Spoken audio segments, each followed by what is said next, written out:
Okay, so right now I'm going to show a demonstration.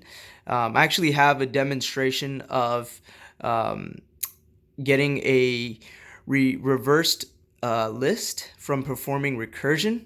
So if you look at the very top of the whiteboard, you'll see 135 null, where that is the input, and the expected output that we want from performing this recursion is 531 null, which is essentially a reversed list. So right below that input and output statement is the actual function itself. I've abbreviated some of the wording. Instead of fully writing public, I've abbreviated with P. And then since we're returning a list node, I abbreviated that with LN. And RL is abbreviated for reverse list, since that's the name of the function, since that's what the function is responsible for doing. And then in the parameters, I'm taking in as input the head of a linked list. And before I go into talking about the details of the implementation, I just want to point out some things. This essentially is a stack, right? And you can kind of see that based off of the fact that in this diagram, you have a linked list stacked on top of linked list, and that is to show the recursion process. And then at this right side in this area here, this is supposed to show the formation of the reverse list. And so I will address these things. These are the visuals behind it, and this is essentially this is the logic behind it. This is the code. And so I'm in this tutorial, or in this example, I'm actually going to demonstrate the link between the diagrams as well as the code. So let's go ahead and jump right in. So when we first call this function and we're performing recursion, this is what we're passing into the function, the reverse list function. We're passing in this list, right? 1, 3, 5 null, where the head is pointing to 1. And when we call this function, we have a base case. What a base case is, this is a concept from recursion. What a base case is essentially it's the case that will eventually reach the end of your recursion, and it's essentially like the stopping point of your iteration. So like for an example, in loops, there's always a condition that we have which eventually allows us to break out of the loop. Well, in recursion, it's kind of similar, where you have a base case. It's the very last case that can potentially occur. And so in this case, my two base cases, and no pun intended, the two base cases are head. If we're passing in a head that is equivalent to null, then just return the head, because then there is no reversing to do. Now I do have the OR operator, and I do have head.next. If head.next is null, still return the head, because it is already in the form in which we want it to be, which is reversed. Now let's say that the if condition fails. What if we pass in a list like this, where we have multiple nodes? Well, then if we're passing in a list like that, then what we're first going to do is initialize this variable here. I have a variable called ln, which is abbreviated for list node. RLH, this is abbreviated for the reversed list head. And the reason why I have the reverse list head is because with this recursive function, what we're essentially doing is we recursively call the function until we reach our base case. And our base case in this example actually happens to be the head of the reverse list. So going back to this input example again, right? We see 1, 3, 5 null, where 1 is our head and 5 is our tail. We know that in a reverse list, our tail actually becomes the head, and our initial head, becomes the tail. And so therefore, that's how I start by initializing this recursive call. I allow my reverse list head to recursively I allow the recursive list head to eventually reach that point where you have the recursive list head.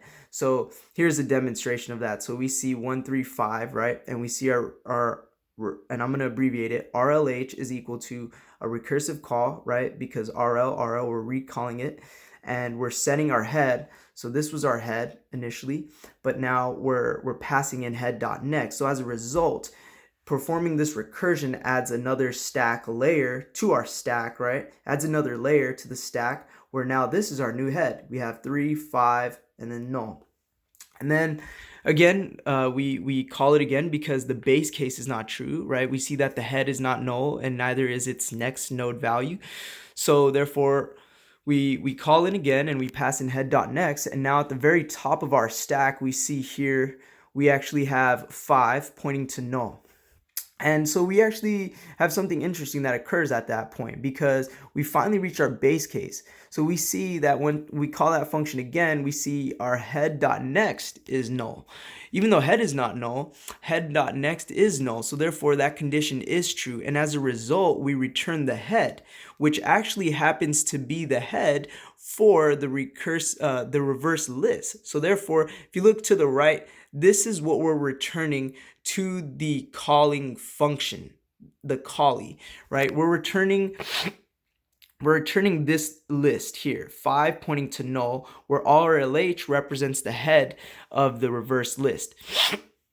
And so the reason why I drew these lines is to draw that this has been popped off of our stack. So that line there, the horizontal line, indicates that recursive call gets popped off of our stack, and that arrow represents the reverse list that gets returned to the caller function that initially invoked it.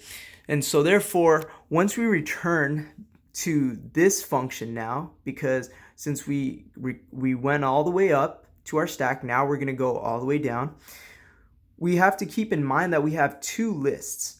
So the first list is, of course, our recursive list that we have, right, that we're returning, which is just 5 and null.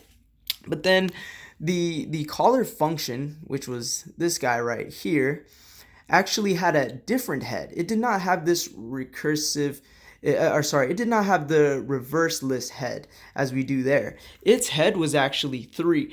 And so now I'm going to explain what these two lines represent there. So since we know that our head in this particular case is 3, what we want to say is, okay, take this head, right?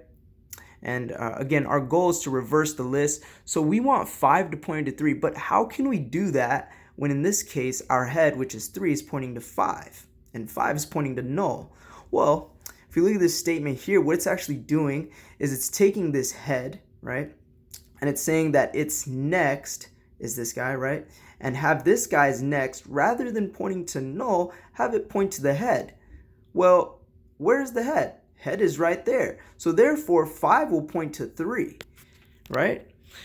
Another way, I hope you can see what I'm referring to, because for me, it was kind of challenging to see that.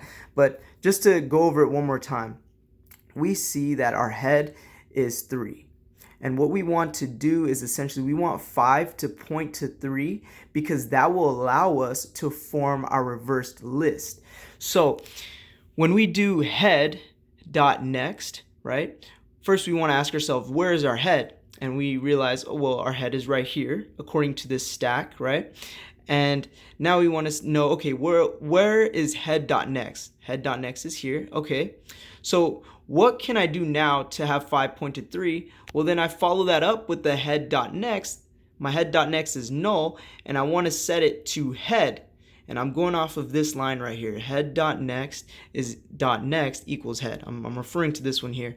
And so essentially what I'm doing is getting 5 to point to 3 because 3 is my original head. And as a result, what this will look like visually is this here, right? Because 5, right? Remember, 5 was initially pointing to null. And now after we perform that call, we see, okay, we essentially are switching the arrows in which we're pointing our head. So now our head is getting pointed to by 5. So 5 points to 3, and that's what this HD represents as our head. So this is still our head. And then we want to make sure that we don't have head just pointing to any random value. So therefore we set the next equal to null, and that's what this will do here. So when you do head.next equals null, that's essentially allowing 3 to point to null. And then we return our RLH to the prior function that called it. So again, we perform that recursive step where we pop off this recursive call, and what we're returning to the caller function is this reversed list here, where our reversed list head is pointing to 5, and this is the formation of our reversed list head. So now, similar idea, we return, and our program execution actually begins here right after the call had taken place. And this is because even after a function has been called recursively, we still want to execute all of the remaining lines of code for the functions that didn't get to finish executing them, because with the recursive call, all the program instructions will be executed. It's just a matter that the very first function that calls typically has to wait at the end, depending on how long of a list that you're dealing with, right? So now we're down to the very last function that called the recursive function, that invoked the recursive function, and this function here, this list here has a head pointing to 1. All right, so we continue here and we see, okay, head.next, that's this guy, right? And its .next we see is pointing to 5, but in this assignment statement, we want it, rather than pointing to 5, we want to assign it to the head. And we see the head is here, so therefore head.next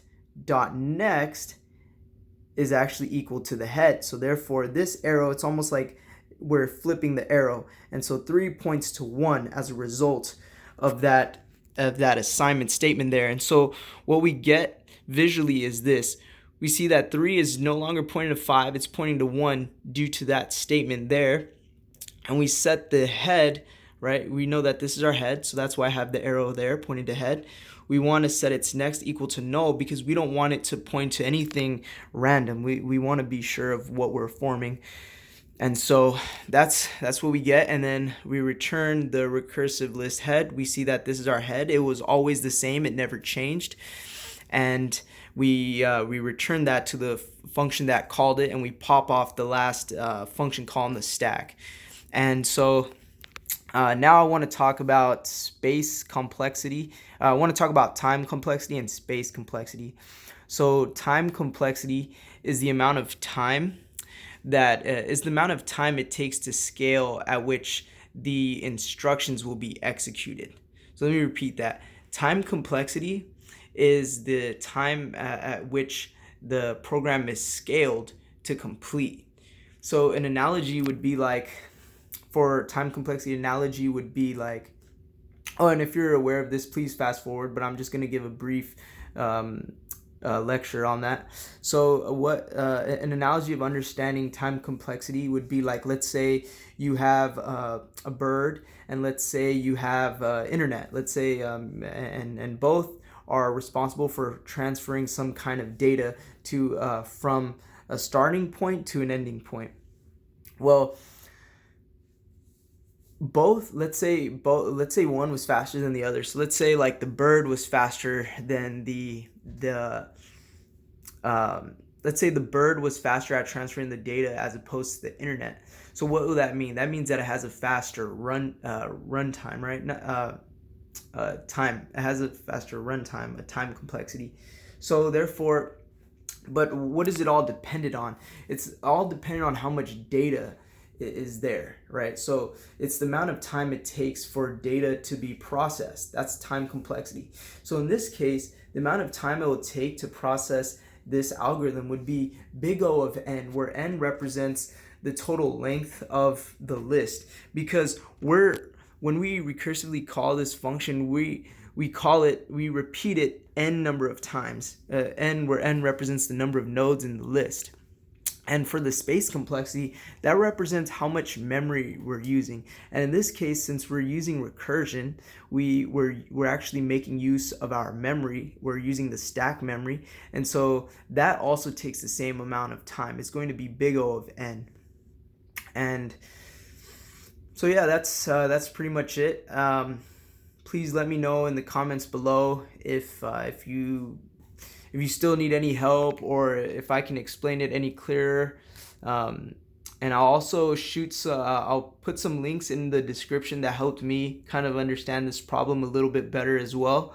I have to be honest, I'm still trying to grasp this concept, and I'm trying really hard, and that's actually why I'm sharing this video. I'm hoping that you can take something from it and learn from it, and if not, I hope you will eventually learn how to do this, because I know this stuff isn't easy, and I know a lot of people are preparing for coding interviews. So I wish you best of luck. Peace out.